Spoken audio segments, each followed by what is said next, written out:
Stamattina mi sono alzato, oh bella ciao, bella ciao, bella ciao, ciao, ciao. Stamattina mi sono alzato e ho trovato l'invaso. Oh partigiano, portami via, oh bella ciao, bella ciao, bella ciao, ciao, ciao. Antes de iniciar nuestra actividad del día de hoy, es importante que tengas en cuenta esta información. Verifica cuando envíes los correos, pues a veces por el peso de algunos mensajes no salen y se quedan en tu bandeja de enviados.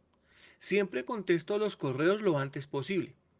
En la guía están las fechas y horas de entrega, así como lo necesario para desarrollar cada temática. Te invito a que te tomes el trabajo de leer bien y ver este video las veces que sea necesario. Una de las razones de crear este canal es que es económico, lo puedes repetir las veces que quieras y es de fácil acceso para todos. Buenos días, estudiantes de grado décimo. Me alegra poderme comunicar de nuevo con cada uno de ustedes. Espero que se encuentren bien en compañía de sus familias y que Dios bendiga a cada uno de sus hogares. Hoy vamos a iniciar con la actividad número 2 del primer semestre. Antes de comenzar, quiero que recordemos un poco lo que hicimos en nuestra primera actividad. Iniciamos hablando sobre lo que es una constitución y los fundamentos para poder crear una constitución. Luego hicimos un breve recorrido por las constituciones colombianas desde la primera con Francisco de Pablo Santander y Simón Bolívar, pasando por Rafael Núñez en 1886 y terminando con César Gaviria en 1991. Para terminar, haciendo una pequeña reflexión sobre nuestro rol como ciudadanos de este hermoso país. Ahora, hoy vamos a tratar lo que es la Constitución de 1991 en particular.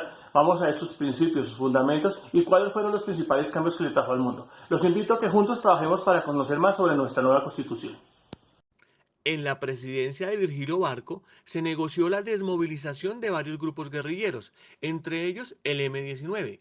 Durante el proceso de negociación, este grupo exigió continuamente que se convocara una asamblea constituyente que reformara la Constitución para facilitar el nacimiento de partidos políticos diferentes a los tradicionales conservador y liberal. El gobierno no aceptó la propuesta por diversos motivos, entre ellos que los grandes carteles de narcotráfico querían aprovechar la consulta para tocar el tema de la extradición. Un grupo estudiantil llamado la Séptima Papeleta, conformado en 1989 por estudiantes de varias universidades públicas y privadas, retomó la idea e impulsó que en las elecciones de marzo de 1990 se incluyera la opción de apoyar u oponerse a la convocatoria de una Asamblea Nacional Constituyente. El 9 de diciembre de 1990, mediante unas elecciones convocadas por el recién posesionado presidente César Gaviria, fueron elegidos 70 miembros de la Asamblea Constituyente. La versión final quedó compuesta por 380 artículos definitivos y 60 transitorios. Se organizaron 14 títulos, uno de ellos de disposiciones transitorias, y cada título se subdividió en capítulos. Su organización general es la siguiente. Preámbulo. Título 1 de los principios fundamentales. Título 2 de los derechos, las garantías y los deberes. Título 3 de los habitantes y del territorio. Título 4 de la participación democrática y de los partidos políticos. Título 5 de la organización del Estado.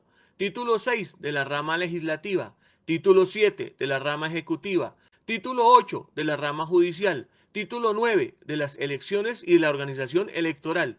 Título 10 de los órganos de control. Título 11 de la organización territorial. Título 12 del régimen económico y de la hacienda pública. Título 13 de la reforma de la Constitución. Y por último, disposiciones transitorias.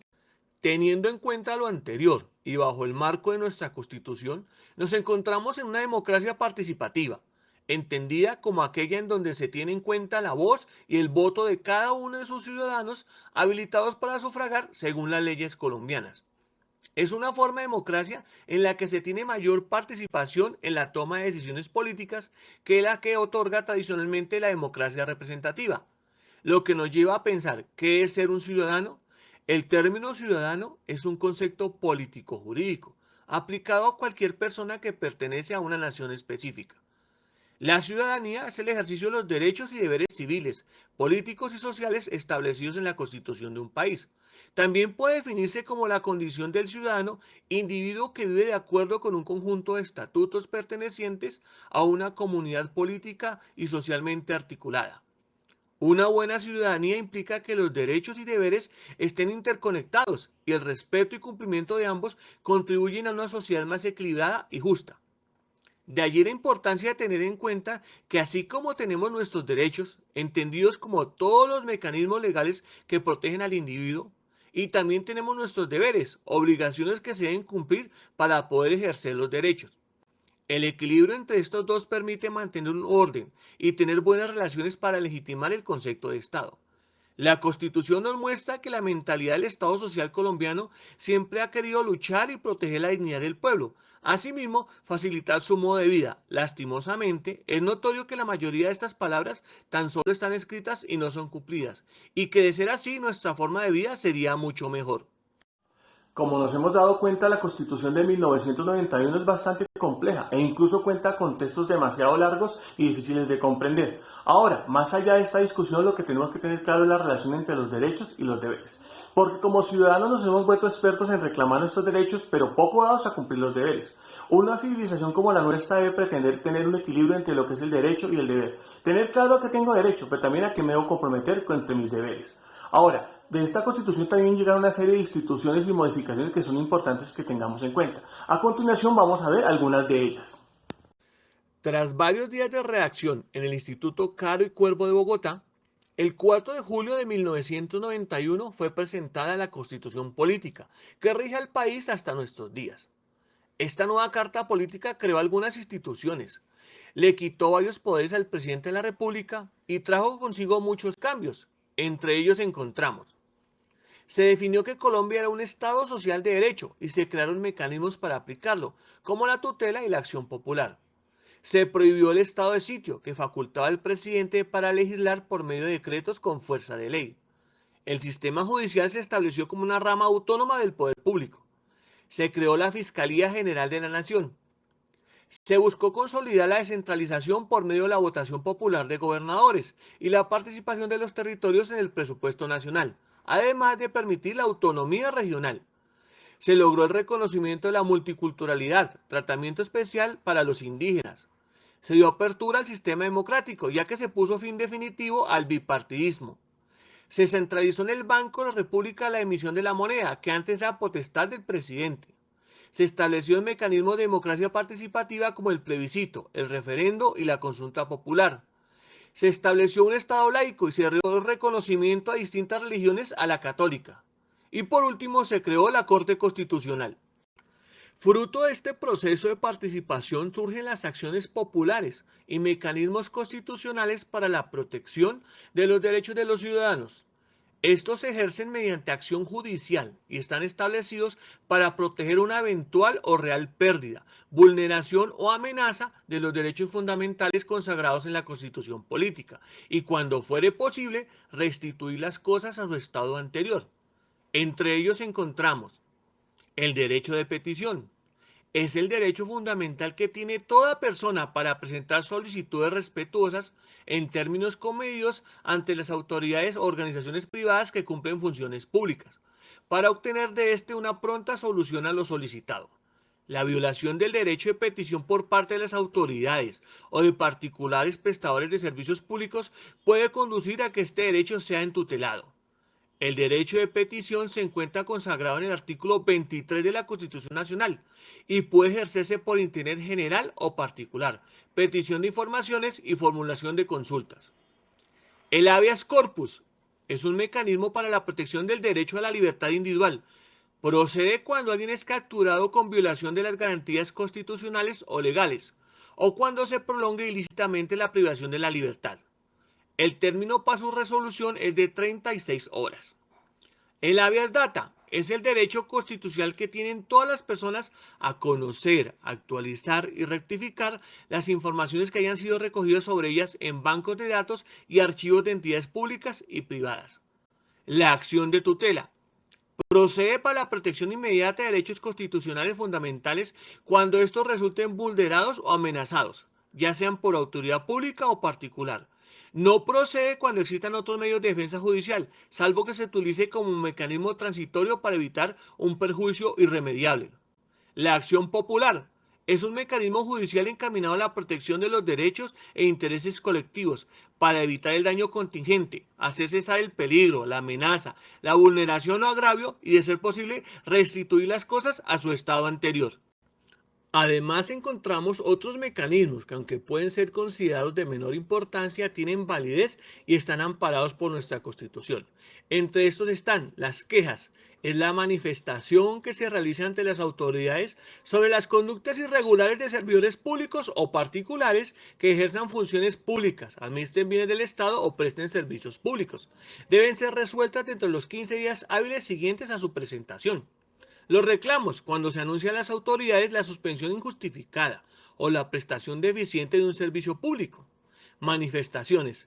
Es la opinión del peticionario que se hace llegar a las autoridades sobre una materia sometida a actuación administrativa. Consulta. Petición que se presenta a las autoridades para que manifiesten su parecer sobre materias relacionadas con sus atribuciones y competencias. Acción de cumplimiento. Es un mecanismo mediante el cual toda persona podrá acudir ante la autoridad judicial para hacer efectivo el cumplimiento de normas aplicables con fuerza material de ley o actos administrativos. Y por último, solicitud de petición de información. Es una petición que se hace a las autoridades para que éstas den a conocer cómo han actuado en un caso concreto, entreguen información general sobre la entidad, expidan copias y la documentación necesaria que reposa en la entidad.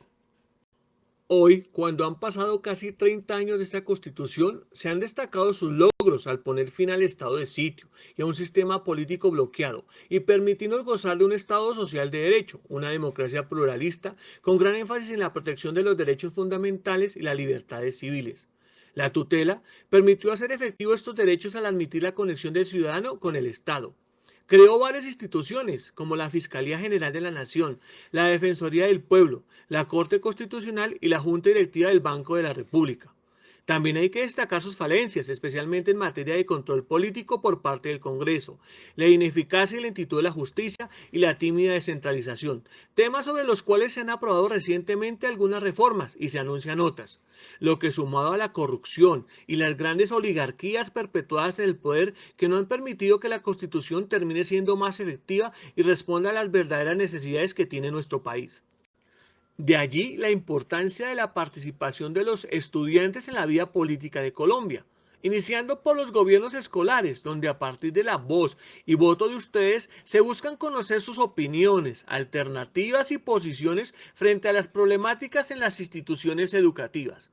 Pero preocupa la apatía y desinterés para participar en los diferentes estamentos. Es casi imposible que un estudiante se postule o quiera participar de las decisiones que directamente les atañen.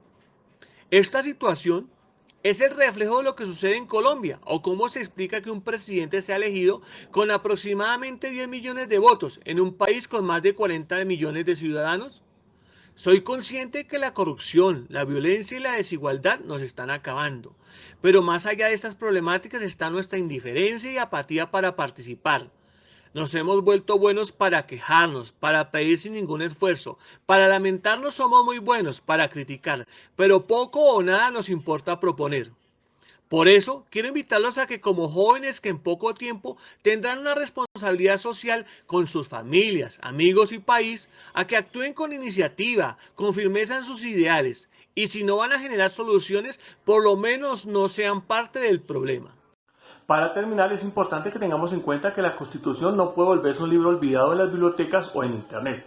Soy consciente de que es difícil su lectura y que para ustedes como estudiantes es poco llamativo, pero también es importante que tengan en cuenta que como ciudadanos muchos de sus derechos y sus deberes están fundamentados a partir de esta Carta Magna. Por eso los invito a que traten de trabajar de la mejor manera en la guía que les he enviado y que en esta Semana Santa aprovechen para descansar, para organizar sus ideas y los espero con mucho cariño en la próxima actividad. Que tengan un feliz receso y hasta la próxima. Por favor, no olviden que cualquier inquietud con gusto la resolveré. Aquí encuentran mis datos de contacto. Trataré de ser lo más rápido en contestar a sus inquietudes. Tengan en cuenta que el próximo viernes iniciamos Semana Santa y manejamos tiempos diferentes a los habituales. Por último, los invito a que den su mayor esfuerzo, entreguen la actividad completa y bien desarrollada. Realicen una lectura comprensiva, analítica y responsable del contenido de la guía y observen este video las veces que sea necesario. Lo importante es que juntos logremos saber más de nuestro país y dar pasos seguros que nos permitan ser mejores seres humanos. Hasta la próxima y mucho ánimo.